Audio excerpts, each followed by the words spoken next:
70 години поминаа од пролетната офанзива што се водела на територијата на Македонија и Јужна Србија за време на Втората светска војна. Таа била една од најзначајните операции што ја водела македонската војска во 1944 година, поради што се смета за почеток на активностите за ослободување на земјата. По тој повод, членови на организациите на борците и почитувачи на традициите од Народно-ослободителната војна викендов се собраа на Пониква за да го одбележат овој значаен јубилеј. На споменикот на првоборецот Вера Которка положија букети свежо цвеќе, а генералот во пензија Борис Стојановски зборуваше за значењето на војните дејствија. Според обемот и замислата на војните дејства, пролетната офанзива представува најголема воена операција што бугарските единици ја изведуваат на територијата на Македонија и Јужна Србија во текот на првата половина на 1944 година, а нејзина главна цел била да се обезбеди слободен сообраќај на германците од југ кон север по Моравско-Вардарскиот или Вардарско-Моравскиот правец.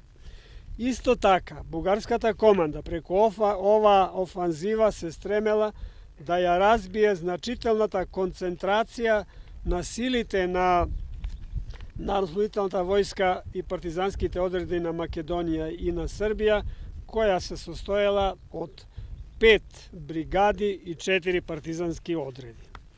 Истовремено, целта била да го фатат и ликвидираат военото и политичко раководство на слободната територија во овај регион. Пролетната офанзива, што кај некои историчари е позната и како мајска офанзива на ниво на поранешна Југославија, се развивала во рамки на седмата непријателска офанзива. Таа траела од 25 април до 20 јуни 1944, а борбените дејствија претежно се одвивале во Македонија и Јужна Србија. Жестоки борби истовремено се водени на ограноците на Осогово, кај Саса, село Лаки, потоа на потегот Струмица, Берово, на планината Круша, кај Дојран, село Костурино, Плачковица, еве овде на Пониква, кај што ние чествуваме, Султан Тепе, Чупино брдо, Ретки буки, Бабина пољана и многу други места.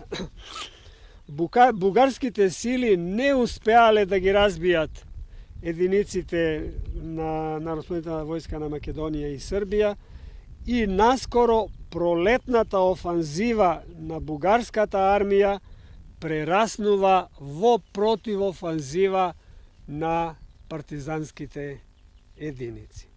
Генерал Стојановски рече дека на целата територија на Македонија во рамки на пролетната офанзива се воделе жестоки борби, при што во источниот дел на државата биле ангажирани околу 45.000, а во западниот околу 25.000 непријателски војници и нивни помагатели. Домаќин на одбележувањето на 70 годишниот јубилеј од офанзивата беше општинската организација на борците од Кочани.